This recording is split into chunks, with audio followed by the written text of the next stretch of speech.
memastikan agar jurnalis bisa tanpa takut melakukan liputan investigasi.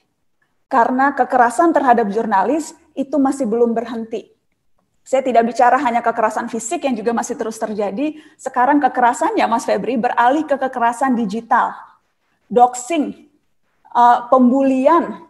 Teman-teman di AJI tuh bilang tuh, trennya ke depan itu persekusi para jurnalis.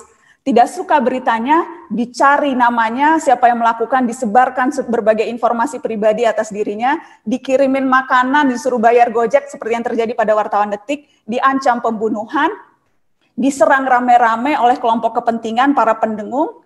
Jadi kekerasan yang sekarang dialami jurnalis bukan hanya kekerasan fisik yang kerap kali dilakukan oleh oknum aparat dan biasanya terjadi ketika liputan-liputan di lapangan begitu ya. Tapi liputan-liputan non lapangan pun sekarang menghadapi ancaman kekerasan, yaitu kekerasan digital yang juga menurut saya trennya makin ke depan makin berbahaya. Tidak suka kritiknya fitnah. Argumennya tidak bisa dibantah, ciptakan sentimen sehingga membuat dia tidak dipercaya. Itu yang banyak terjadi dan dialami oleh teman-teman jurnalis saat ini. Jadi aturan hukum kalau yang pertama ya perlu untuk mengurangi konglomerasi, tapi yang kedua aturan hukum yang lebih untuk melindungi wartawan sehingga tidak takut melakukan liputan-liputan investigasi. Terima kasih banyak Mas Febri. Assalamualaikum warahmatullahi wabarakatuh. Selamat sore teman-teman. Saya lihat banyak sekali yang bergabung, di partisipasinya sudah partisipannya 407 dan tadi saya ngecek di YouTube yang nonton juga hampir 500-an. Jadi senang sekali bisa dapat kesempatan walaupun jarak jauh untuk berbagi. Maaf tidak menyiapkan materi presentasi resmi seperti Mas Uceng yang keren banget atau Bang Faisal Basri yang begitu runut begitu ya. Tadi malam cuma sempat coret-coret sedikit mind map. Agak malu sebetulnya share-nya, cuma nggak apa-apa kali ya. Mas Febri juga di-share.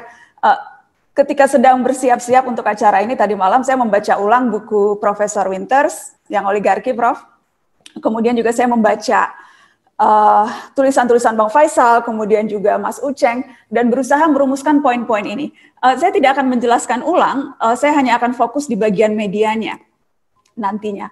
Tapi secara umum, apakah sudah keluar ya itu gambar saya yang jelek itu? Udah ya? Sedang tadi ditayangkan, Mbak. Oke. Secara umum seperti tadi kita dengar apa yang dikatakan Prof. Winters, untuk para oligark atau para oligarki, kekuasaan itu bukan tujuan, itu hanya alat. Tidak penting bagi para oligark siapa yang berkuasa, dari partai mana, dari suku apa. Yang lebih mendasar bagi mereka adalah bagaimana kekuasaan bisa melindungi dan mempertahankan aset dan kekayaan mereka. Ada istilah yang keren banget dari Prof. Winters yang saya suka, wealth defense industry, industri pertahanan kekayaan. Mereka melakukan banyak hal untuk mempertahankan kekayaan, termasuk menggunakan instrumen demokrasi, yaitu pemilu. Dan seperti tadi saya ingin mengutip lagi Profesor Winters, sesungguhnya pemilu sebagai sistem demokrasi itu pemikirannya radikal. One man, one vote. Suara tukang beca sama harganya dengan suara guru besar. Di bilik suara itu seharusnya sama rata. Jadi secara konsep itu radikal.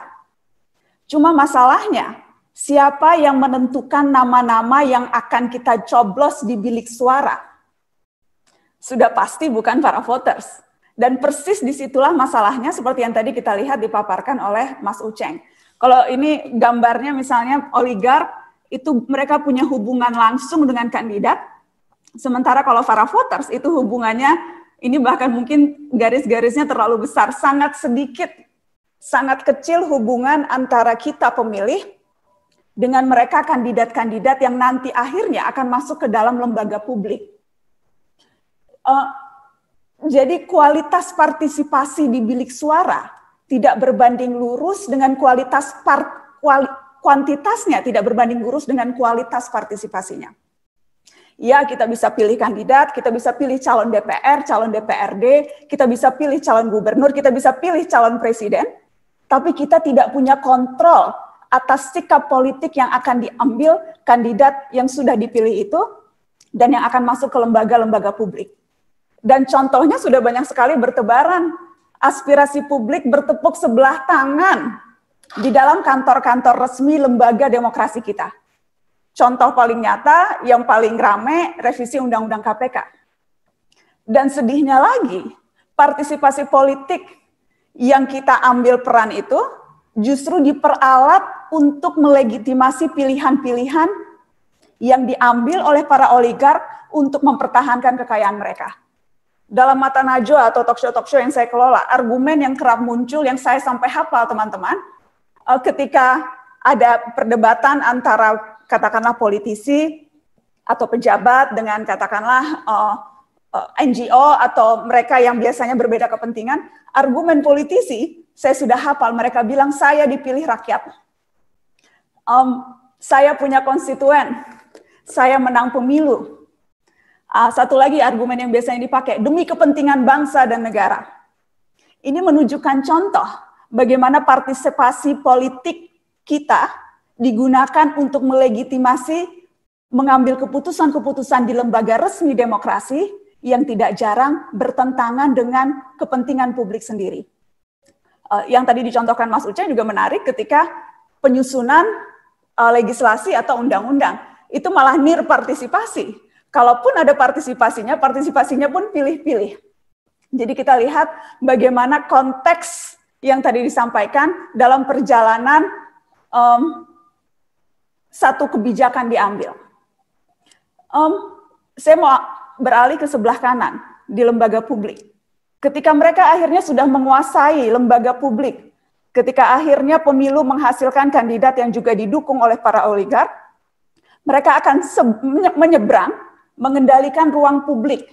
Dan ini adalah pertarungan turunannya. Ruang publik berusaha dikendalikan, dan akan menjadi sangat mudah, karena biasanya mereka memiliki akses-akses informasi yang lebih luas. Dan mereka tidak melakukannya sendiri. Ada hulu balang, ada kerani, ada para buzzer yang tugasnya mendistorsi dan memanipulasi ruang dan suara publik. Sehingga apa yang terjadi? Jurusnya biasanya kill the messenger. Messengernya bisa saja para aktivis, bisa saja media yang kritis, bisa saja mahasiswa. Apa yang akan dilakukan? Mereka akan menjawab kritik dengan intrik. Argumen dibalas dengan sentimen. Tidak ada kasus pun diada-adakan. Contoh aktivis yang kemarin tiba-tiba WhatsApp-nya di-hack. Kemudian ada berbagai upaya yang dilakukan untuk menyebarkan fitnah atau berita yang tidak benar terhadap mereka, orang-orang yang kritis terhadap berbagai kebijakan publik yang dirasa tidak mencerminkan aspirasi publik. Dan jurus kill the messenger ini teman-teman, ini menjadi sangat ampuh karena kita sekarang hidup di ekosistem sosial politik yang sudah tercemar oleh polarisasi. Jadi seharusnya ruang publik, kalau ada pro dan kontra, itu sehat karena menghidupkan, karena menjadi pertarungan yang terbuka.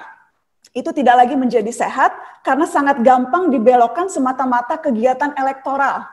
Jika pro pada satu isu, dicapnya begini. Jika kontra, dicapnya begitu. Argumen yang bermutu dan sentimen yang paling tidak bermutu bisa dimasukkan dalam keranjang yang sama.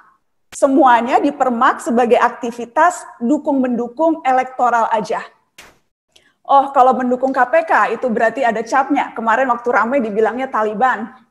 Kalau misalnya kritis terhadap kebijakan pemerintah pusat, wah ini pasti ada kepentingan pemerintah daerah yang lagi mengincar 2024. Apapun argumen yang dikeluarkan, pro kontra yang seharusnya bisa menyehatkan ruang publik kita, karena polarisasi yang sedemikian tebal, semuanya dianggap kegiatan elektoral. Dan ini menurut saya yang semakin menyulitkan tugas media, semakin menyulitkan tugas kita para jurnalis, termasuk juga tugas teman-teman aktivis. Saya tahu yang mengikuti diskusi ini ada banyak sekali, termasuk juga tadi saya lihat ada beberapa dari teman-teman NGO. Menarik yang tadi Bang Faisal katakan, oligarki kerap bermain di ruang-ruang gelap. Karenanya perlu dibuat terang.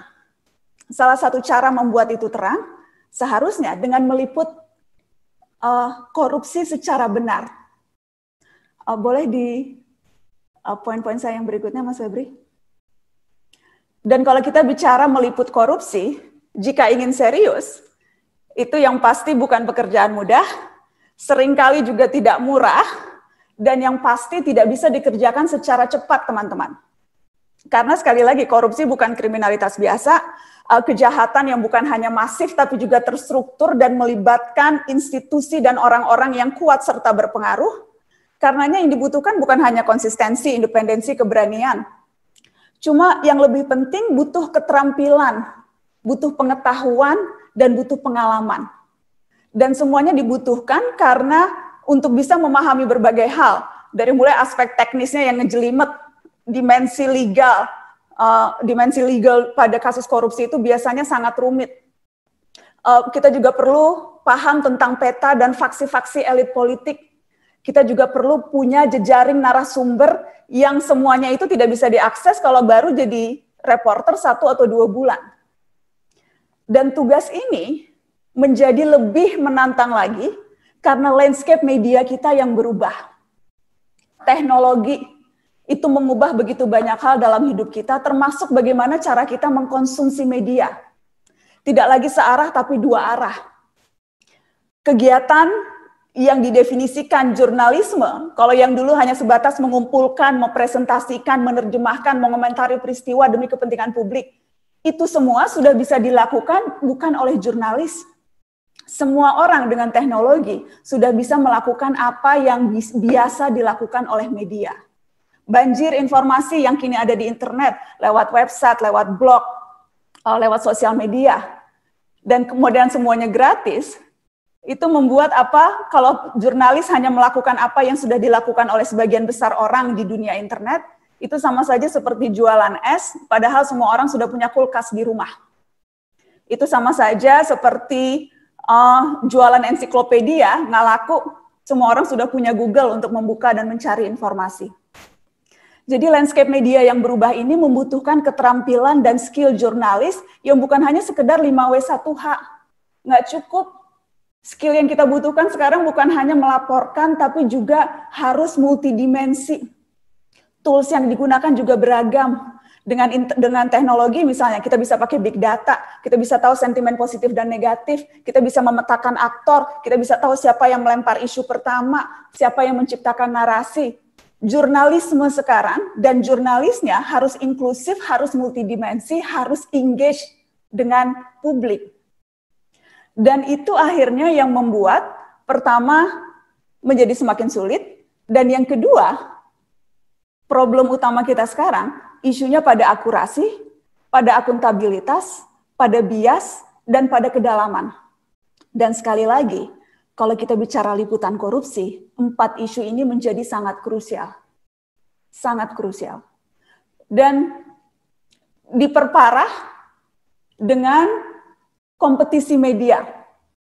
Media seperti halnya industri manapun itu berada di tekanan komersial. Persaingan media. Semua berlomba menjadi yang tercepat, semua berlomba berusaha menjadi yang paling eksklusif. Di satu sisi ya bisa ada advantage-nya, tapi di sisi lain dan seringkali yang terjadi lebih banyak disadvantage-nya. Ya ada breaking news tapi tidak mendalam. Belum lagi siklus media yang sedemikian cepat, deadline-nya ketat. Ada satu isu, besok ada isu yang lain. Ada satu perkembangan belum selesai tuntas, boro-boro diinvestigasi begitu ya, belum selesai tuntas untuk dilaporkan sudah muncul isu yang lain. Dan karena sekarang jurnalisnya berusaha untuk membaca tren publik, kerap kali salah menafsirkan apa yang diperlukan publik, merasa publik hanya butuhnya berita yang di permukaan, merasa publik senangnya berita yang sensasional, mengatasnamakan kebutuhan publik untuk menggampangkan pekerjaan yang dilakukan oleh jurnalis. Itu menurut saya juga salah satu dosa kami para jurnalis di era media yang landscape-nya berubah sedemikian cepat seperti sekarang ini. Dan itu terlihat nyata di kasus-kasus liputan korupsi yang makin lama rasanya makin dangkal laporan-laporannya. Berkutat tidak melulu jauh dari skandalisasi kasus, karena sekali lagi dianggapnya itu yang diinginkan publik. Dan yang kedua, personalisasi.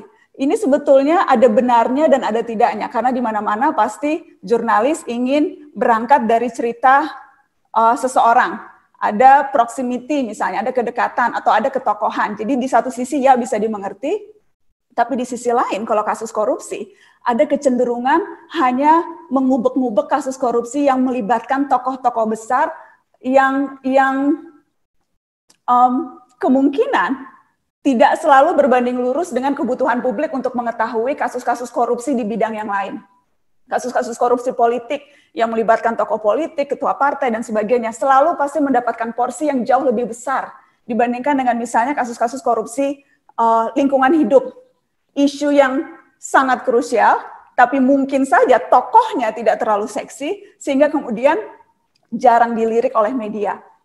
Jadi itu dua persoalan pendangkalan liputan-liputan korupsi yang menurut saya kerap kali kita alami di dunia media sekarang. Dan kalau dilihat, saya khawatir drama-drama yang banyak tercipta dari liputan-liputan korupsi itu akan membuat publik jenuh. Karena lagi-lagi sangat mudah untuk hanya fokus pada hal-hal yang sifatnya sensasi. Mengecualikan apa yang terjadi pada kasus Pak Setia Novanto ya, karena dari awal pun itu sudah penuh sensasi kasusnya, nabrak tiang listrik dan sebagainya. Tapi kalau kita ingat kasus-kasus besar sebelumnya itu pun, ketika kasus Gayus, yang diingat orang justru ketika ia pakai wig, nonton tenis misalnya. Atau kasus Fatonah zaman dulu, yang diingat bukan kong kali kong dengan petinggi partai politiknya, tapi media waktu itu fokus ke bagi-bagi uang lewat perempuan. Kasus Akil Mohtar, waktu itu bukan menitik beratkan soal vonis abal-abal pemilu kada dan suap kepala daerah, tapi yang waktu itu ramai soal penyanyi dangdut. Jadi sekali lagi, begitu mudah untuk membungkus kasus korupsi sedemikian rupa, menggunakan argumen ini yang diinginkan publik, padahal sesungguhnya itu berupa pendangkalan berbagai laporan yang seharusnya bisa jauh lebih komprehensif dan kalau mau serius memperbaiki sistem. Saya mau bilang ini sedikit soal independensi versus netralitas. Saya merasa banyak yang suka keliru mencampurkan dua istilah itu. Karena sesungguhnya independen itu beda dengan netral. Netral itu bisa diartikan tidak berpihak kepada siapapun dan apapun. Independen bisa dimaknai bebas dari kepentingan kecuali kepentingan publik dan kebenaran. Dan saya percaya media atau wartawan bisa saja tidak netral dengan memihak satu pihak karena menilai keburukan akan terjadi seandainya mereka tidak menyatakan keberpihakannya. Yang menjadi kunci adalah ketika media itu menunjukkan keberpihakan, harus dipastikan ia melewati proses yang ketat. Proses verifikasi, proses konfirmasi, karena itu adalah jantung dari jurnalisme. Verifikasi yang akan membedakan produk jurnalistik dengan produk gosip. Kuncinya di verifikasi. Saya mau ngasih contoh yang saya alami di Mata Najwa. Ketika kami berturut-turut membuat laporan dan melakukan investigasi soal skandal mafia bola. Ketika itu, saya tidak netral. Ketika itu PSSI tidak pernah sekalipun mau datang ke meja Mata Najwa. Tapi apakah saya independen? Insya Allah independen, karena saya tidak punya kepentingan apapun, kecuali kepentingan ingin sepak bola kita bersih. Tidak ada keinginan untuk jadi ketua umum PSSI atau pengurus PSSI. Tidak punya klub, nggak peduli siapa yang menang klubnya, mau Persib, mau Persija, mau Persipura, asal menangnya bersih. Saya tidak punya kepentingan apapun selain memastikan bahwa pertandingan di lapangan hijau tidak dikuasai mafia. Berusaha independen di sana, apakah saya netral? Oh, nggak netral tuh, PSSI nggak mau datang, dan sebagainya. Tapi menurut saya kuncinya bukan di situ. Sudah seharusnya media ketika tahu dan melakukan tugasnya dengan tepat, dengan cermat, melakukan verifikasi, memastikan informasi yang didapatkannya valid, sudah seharusnya tidak ada keraguan untuk menunjukkan sikap, menunjukkan keberpihakan, kalau itu betul-betul untuk kepentingan publik dan kebenaran. Karenanya juga misalnya Mata Najwa tidak ragu beberapa kali mengangkat soal revisi Undang-Undang KPK. Saya tahu banyak ketika itu politisi yang bilang, ngapain datang ke Mata Najwa, karena udah jelas-jelas kalau di Mata Najwa sikap editorialnya jelas. Revisi Undang-Undang KPK itu jelas-jelas memperlemah institusi KPK. Tapi sekali lagi, menurut saya dalam kasus-kasus tertentu di mana kepentingan publik betul-betul harus dilindungi, maka media tidak seharusnya netral, tidak punya sikap apapun, yang hanya meminjam mulut narasumber untuk mengkonfirmasi A dan kanan dan kiri. Padahal ia tahu bahwa sesungguhnya apa yang dikatakan kanan setelah lewat proses verifikasi adalah sesuatu yang tidak benar, itu justru memanipulasi publik. Jadi sekali lagi, saya tidak pernah ada keraguan untuk menunjukkan sikap kalau saya yakin sikap itu saya peroleh setelah saya melakukan verifikasi dan proses yang panjang lewat proses jurnalistik. Penutupnya mungkin ini, tantangan terbesar kita sekarang ketika kita meliput apapun, terutama meliput korupsi adalah masyarakat kita cepat lupa, short attention span. Ada satu penelitian tuh, dalam situasi normal, orang cuma ingat kurang lebih 5% dari isi berita. Di situasi yang tidak normal, breaking news dan sebagainya, mungkin presentasinya bisa sedikit lebih tinggi. Tapi kalaupun mereka mengingat isi berita, itu interpretasinya bisa macam-macam. Tidak lagi sama seperti dengan apa intensi atau niat penulis atau niat produser ketika menyampaikan informasi, tapi sudah muncul atau sudah banyak interpretasi berbeda dari pembaca atau dari penonton. Itu yang pertama. Jadi kita cepat lupa. Dan yang kedua, seberapapun kita ingin dan selalu mengatakan bahwa pers itu pilar demokrasi, yang keempat sebagai watchdog, rasa-rasanya dampaknya tidak selalu sesignifikan yang kita inginkan. Jadi hubungan antara pemberitaan media dengan perubahan kebijakan itu tidak selalu tebal. Tentunya berbeda-beda, setiap media berbeda, medium berbeda, tentunya juga hasilnya berbeda, tapi secara umum, dan ini penelitian juga sudah dilakukan di beberapa negara, tidak banyak perubahan setelah liputan-liputan yang maha dahsyat itu. Saya mau kasih contoh misalnya liputan soal penjara, liputan yang banyak dilakukan oleh media. Majalah Tempo berkali-kali mengangkat, Mata Najwa berkali-kali mengangkat, yang terakhir ramai itu adalah ketika kami ke Sukamiskin dan menemukan bahwa ternyata Bapak Setia Novanto penjaranya palsu begitu. Ia heboh luar biasa, ia ramai dibicarakan, tapi efeknya hanya beberapa minggu setelah itu Papa kembali ke sel aslinya, dan ya ada personel yang diganti, ya ada orang yang mendapatkan sanksi. Tapi secara jangka panjang, sistemnya tidak berubah. Kita masih melihat dan menghadapi persoalan yang sama sekarang kalau kita bicara lembaga pemasyarakatan.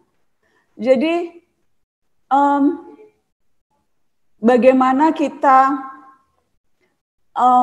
melihat dampak dan bagaimana media punya kontrol terhadap arah perubahan yang terjadi.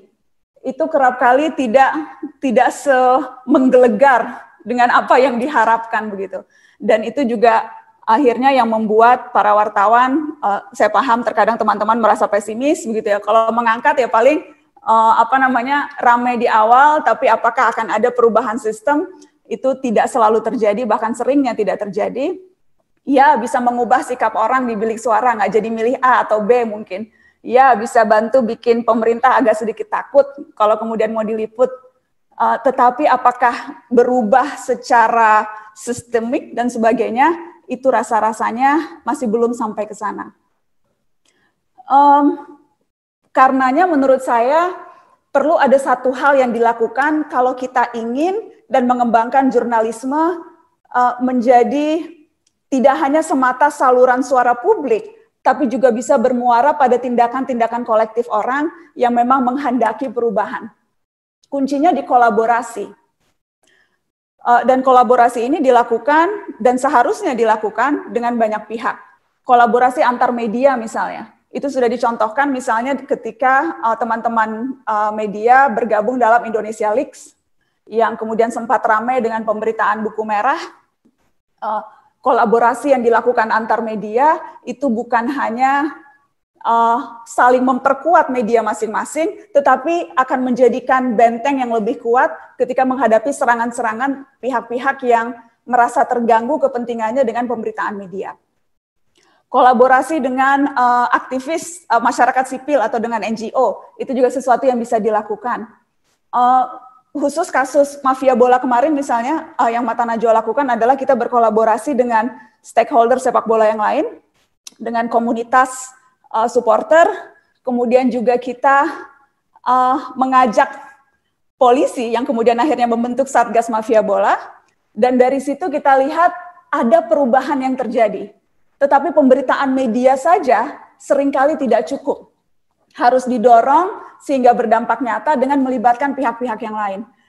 Di kasus Mafia Bola itu menjadi contoh yang menurut saya lumayan begitu. Ketika kita lihat ada 11 tersangka, tidak pernah dalam sejarah sepak bola Indonesia ada mafia bola yang kemudian masuk ke dalam disidang dan kemudian divonis penjara. Tidak pernah ada sejarahnya. Itu bisa terjadi, ya ada liputan media, tetapi juga dorongan masyarakat pencinta sepak bola yang luar biasa lewat komunitas supporter, dan ada lembaga penegak hukum, mereka yang memang punya tangan untuk bisa melakukan sesuatu lewat sistem.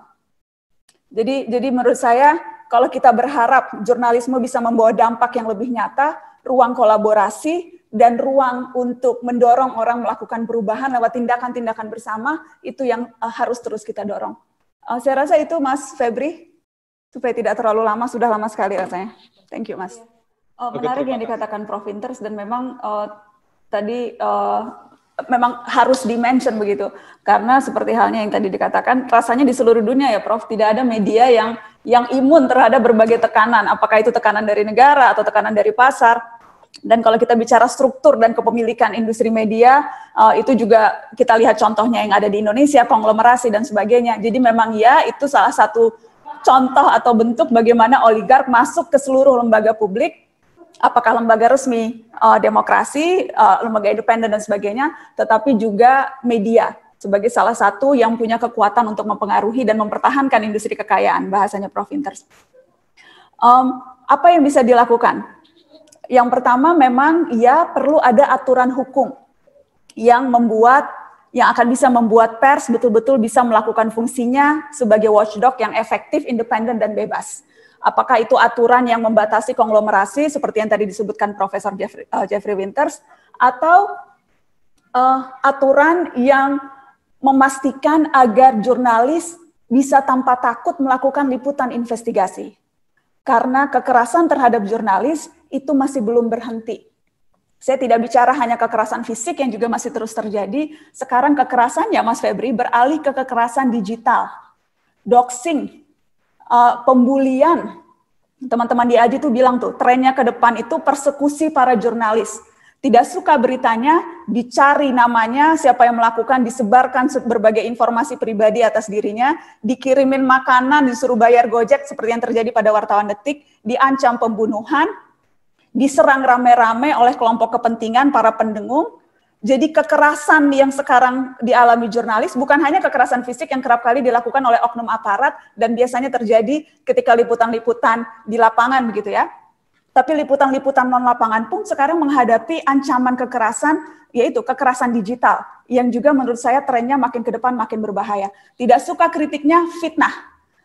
Argumennya tidak bisa dibantah, ciptakan sentimen sehingga membuat dia tidak dipercaya.